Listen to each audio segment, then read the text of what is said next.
Hello everyone. In this video, I'll be translating and summarizing the latest Urdu broadcast by Shahbaz Gill to make it accessible for our English-speaking audience. Let's go through the key developments and insights in Shahbaz Gill's words. Among today's most important news, let's start with the protest of August 5th, which was called by Imran Khan.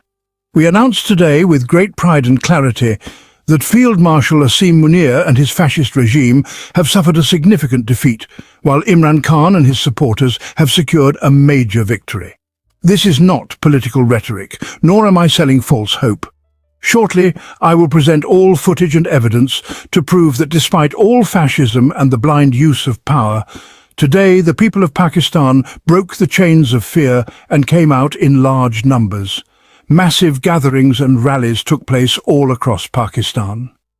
Remember, this violence and fascism started on May 25, 2022, under General Bajwa's orders. Later, General Asim orchestrated the May 9th drama, during which innocent Pakistanis were targeted. After that, thousands of Pakistanis were abducted, estimated between 13,000 to 15,000 people. Later, cases were filed against hundreds of thousands with punishments handed out, including military court trials.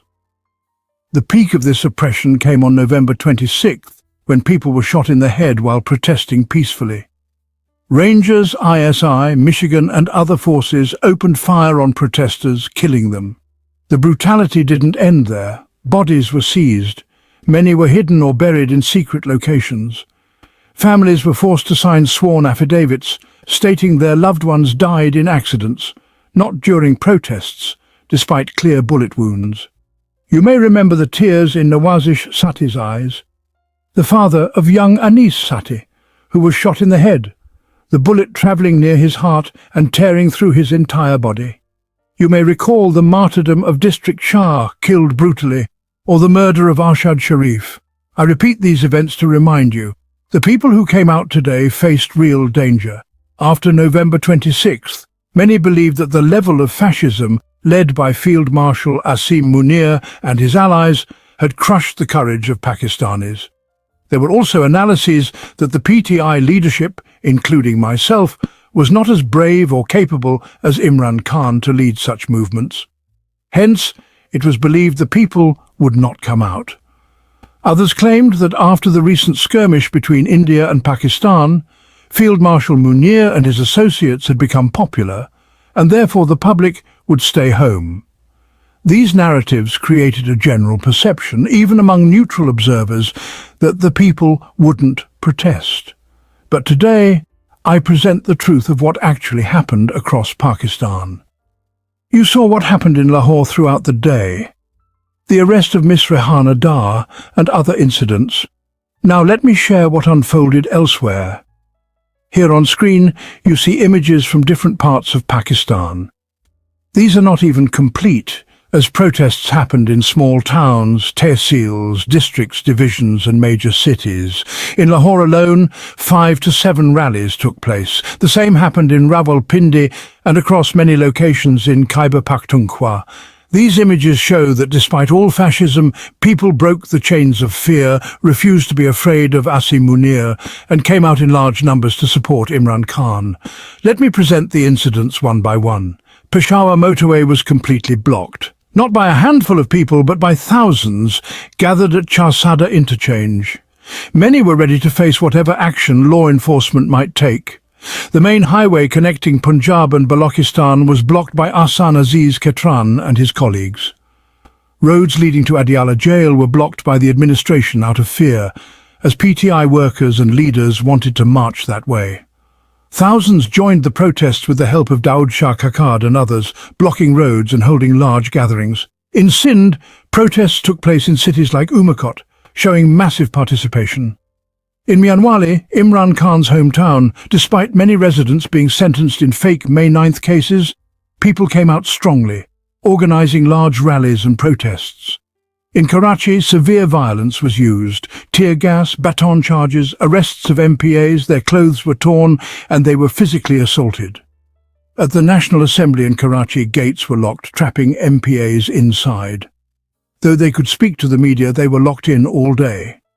The Speaker's office was also shut, and the media stood outside while MPAs gave statements through bars and locked gates, a complete mockery of Pakistan's constitution and system. Locking elected members inside Parliament is today's shame on Field Marshal Asim Munir. In Washington, D.C., a major protest also took place. A few days ago, Zulfi Bukhari and I announced that there would be a protest on August 3rd, which was a Sunday. Protests are usually held on Sundays globally to ensure greater turnout. Unfortunately, some people attempted to sabotage the protest, trying to cancel the already announced August 3rd event. Once we learned of this, we quickly rescheduled the protest to August 5th, despite it being a working day in the United States. Even though we didn't expect a large turnout because people had to work, hundreds of people showed up in front of the Pakistan embassy. The scenes were honestly remarkable. A highly successful protest was held. I thank all participants and organisers. All organiser names were listed on the brochure we had shared earlier. People came from New Jersey, Pennsylvania, Virginia, Maryland. I thank each and every one of them. Going forward, we've decided that we'll give protest calls confidently and won't let anyone sabotage them. Anyone unwilling or unable to participate should simply stay away instead of trying to cancel or derail it due to cowardice or personal concerns. Protests for Imran Khan will continue on schedule and without compromise. Another very interesting incident occurred while we were protesting there. While we were holding our protest, suddenly two individuals appeared behind a window at the Pakistan embassy in Washington, D.C. They were carrying heavy professional cameras capable of long-distance zoom. They began taking photos of the protesters, zooming in to capture close-ups of people's faces. Clearly, this was an attempt to intimidate us or later pressure our families in some way. But instead of being afraid of them, I told the protesters, "You should also zoom in with your phone cameras and take pictures of those who are photographing you, so that one day when Imran Khan returns to power, these individuals can be held accountable before the public. Their photos can be printed in newspapers and advertisements, and their real faces can be exposed to the nation." As soon as people pointed their cameras back at them, they fled within seconds, just like a rat disappears upon seeing a cat, or like horns vanish from a donkey's head. That's exactly how fast they disappeared. Now, I don't know whether they were from an intelligence agency or were embassy staff. Clearly they were inside the embassy, but which department they belonged to, we don't know. They were trying to take photos from the embassy windows. After fleeing from the first window, they moved down to a lower floor, since the embassy is a 3- or 4-story building and all windows face outward. From there, they tried again to take photos, standing behind the blinds. But even then, we zoomed in on them and used our small microphones and megaphones to call out, "We can see you from here too." They ran away from there as well. This is the current state of fascism, and despite all this, overseas Pakistanis continue to stand up and protest, something we can only be thankful for, because their commitment is truly to Imran Khan. Anyone who believes that these people come out because of me or someone else is, frankly, delusional. These people are coming out for Imran Khan, they are coming out for Pakistan, and they are doing so in extremely difficult circumstances.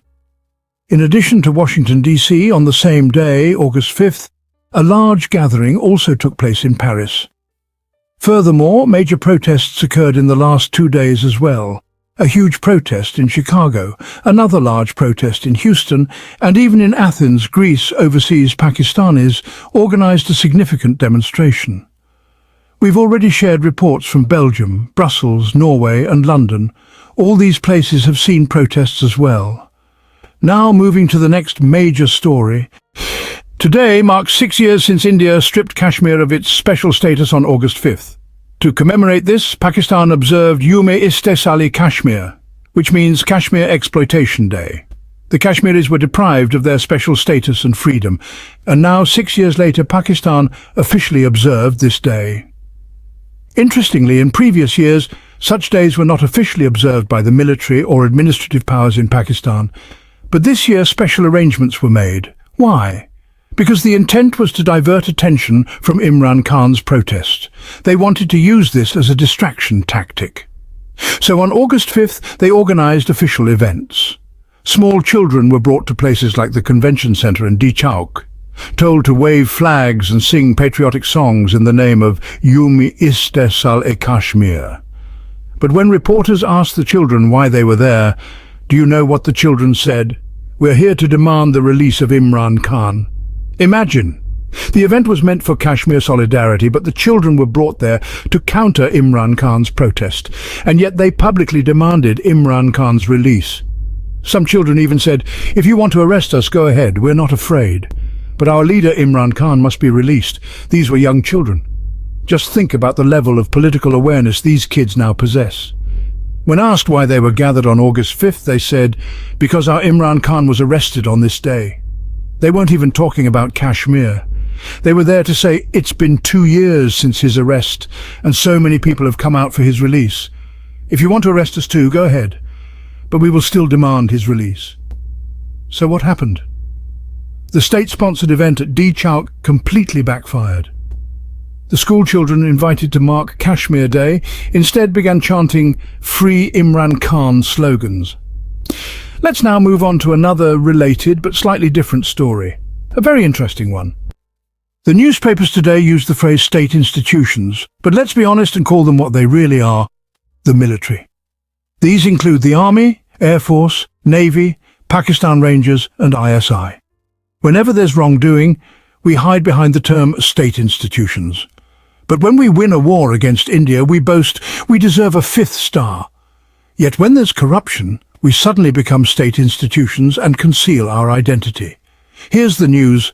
Approximately 4,000 acres of Pakistan Railways land have been illegally occupied by state institutions. And by state institutions, we're really talking about Pakistan Army, Rangers, Defence Departments. It's not speculation. This is not a journalist's report nor a social media rumour. This was disclosed by the government itself in the National Assembly in response to questions from MNAs. The newspapers, including Dawn, reported it. Journalist Kismat Zamri tweeted about it, even sharing a screenshot from Dawn. According to the report, around 15% of Pakistan Railways land, nearly 4,000 acres, has been illegally occupied by defence departments. This land is worth billions, even trillions of rupees. And it's not in some remote area, it's prime urban land located alongside railway tracks in cities.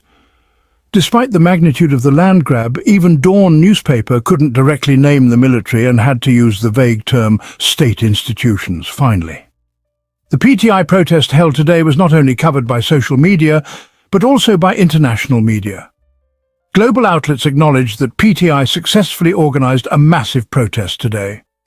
The world has taken notice of the huge number of people standing with Imran Khan. This was observed inside Pakistan and globally. That wraps up our translation of Shahbaz Gill's video. I hope this English version helped you understand his message better. Please like, share and subscribe to Awami Lens to help our community grow.